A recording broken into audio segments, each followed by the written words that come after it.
Imagine for me, a happy little 12-year-old girl, playing with her friends, minding her own business. One afternoon, her Uncle Wayne comes over, and he says, "Come here. It's time for you to lose that weight. I hate to tell you the truth, but fat girls are only good to sleep with. You're getting older now, and if you don't lose that weight, nobody is going to want to date or marry you." Well, that child ran into her bedroom, and she cried, and she cried, and she cried. And for the first time in her little life, she felt completely worthless. And that feeling of worthlessness stayed with her for many, many years. And she hated. When I tell you she hated that Uncle Wayne. But you know what the saddest part of this story is? That little girl grew into a woman. And one day, she realized Uncle Wayne didn't hate her. Uncle Wayne was trying to protect her from the world that he knew she was growing up into. That little girl was me. And I spent the vast majority of my life feeling like I was living in a world that I literally did not fit into. But I wasn't alone. Plunkett research estimates that 68% of women in North America are size 14 and above. Results of the Dove Self-Esteem Project revealed that only 4% of women in the world consider themselves to be beautiful. 4%. We all know the heartbreaking, insecurity-riddled story of the teenage girl. Her body's changing, she's feeling really insecure, she's trying to figure out where she fits in, and all of this is compounded by pressures to stay thin. When I was in high school, during our lunch hour, my friend and I used to love to play this game where we would talk about all the things we would eat if it wouldn't make us fat. I starved my body so much during high school that I would literally faint during assembly sometimes. One weekend, a friend invited me to spend the night, and she taught me this little trick where you could eat anything you want and not put on any weight.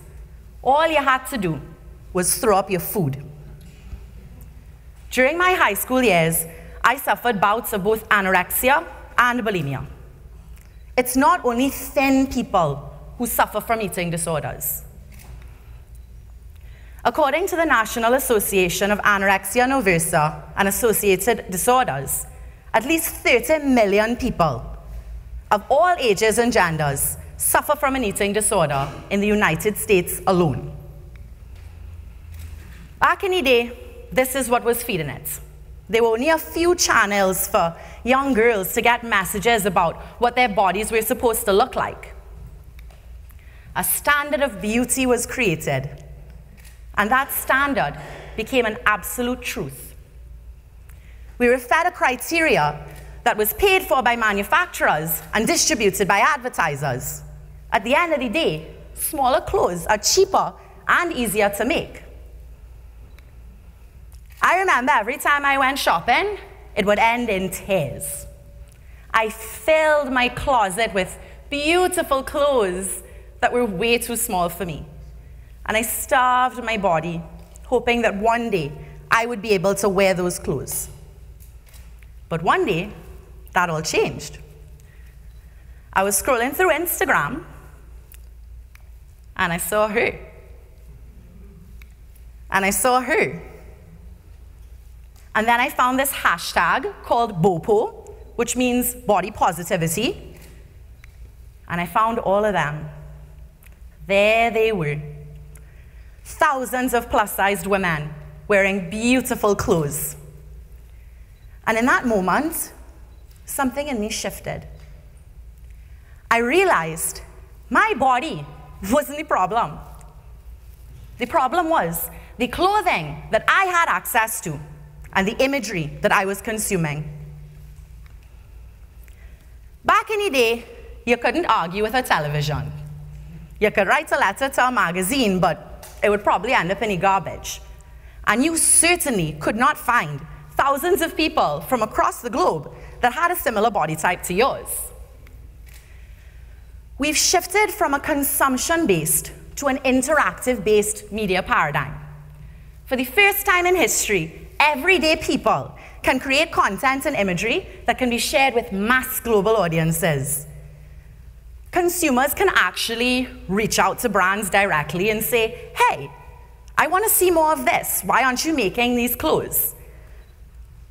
I knew there had to be so many others out there in the world who, just like me, were starving themselves and feeling ashamed and thinking that their bodies were the problem. And I had to do something about it. So in 2017, when I left my corporate job, I decided that I would be one of the people who changes the way that we define beauty in society. It was time to leave Uncle Wayne's world behind. So I packed my bags, left my little island of Trinidad and Tobago, and I came to the heart of the global fashion industry, New York City. I knew I had to be a part of this change, but I had no idea how.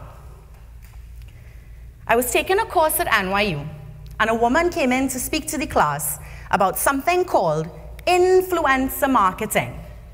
Now, this was a term that I'd never heard of before. So I raised my hand and I asked, do you guys use plus-sized influencers?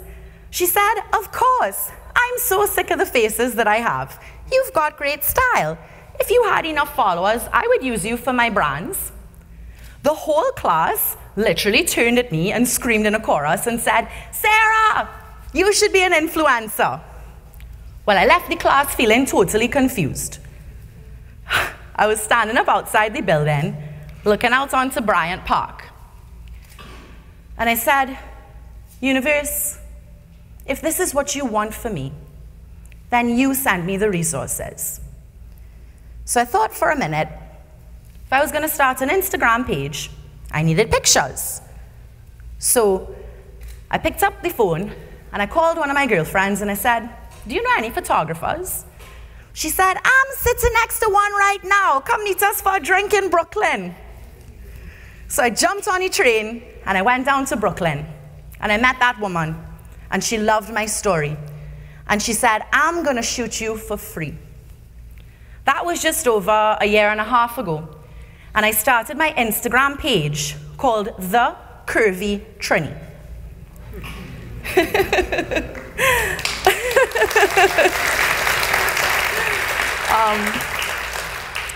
Today I have over 23,000 followers on Instagram, and I've worked with global plus-size fashion brands. What I do is I create imagery to help desensitize people from seeing plus-size women in fashion, and in my captions, I tell stories to inspire and empower others to be kinder to themselves and gentler with their bodies. I'm also a fit model at True Model Management.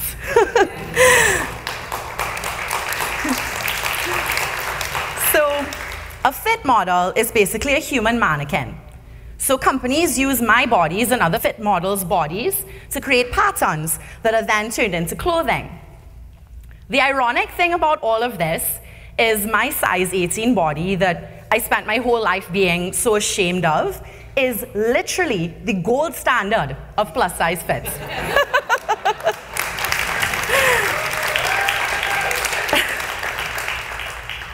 I also co-produce events in New York City called Bloggers Give Back, where we activate the social responsibility component in influencer marketing. Through these events, we help bloggers and influencers to recognize the power of using their own voices to align with causes that resonate with them. And we also provide opportunities for them to do acts of charity. What started out as a female-focused, plus-size thing for me has turned into a human thing. We're constantly told that something's wrong with us, and And this just isn't the truth. Our difference is each shape, each size, each form, these are what weave the tapestry of this beautiful human story. As human beings, we're always trying to define things. We're always trying to look for meaning, and we always want to have singular definitions so that we can make sense of this crazy, chaotic world that we live in. What is beauty? Is it a symmetrical face with glowing skin? Is it a strong and muscular body? Is it kindness? Is it compassion, empathy? Is it something that shines through the soul of every being on this planet when they're being 100% authentically themselves? I don't know what the single definition of beauty is yet, and I probably never will know. But what I do know is that with social media, we can continue to create a more inclusive standard of beauty together.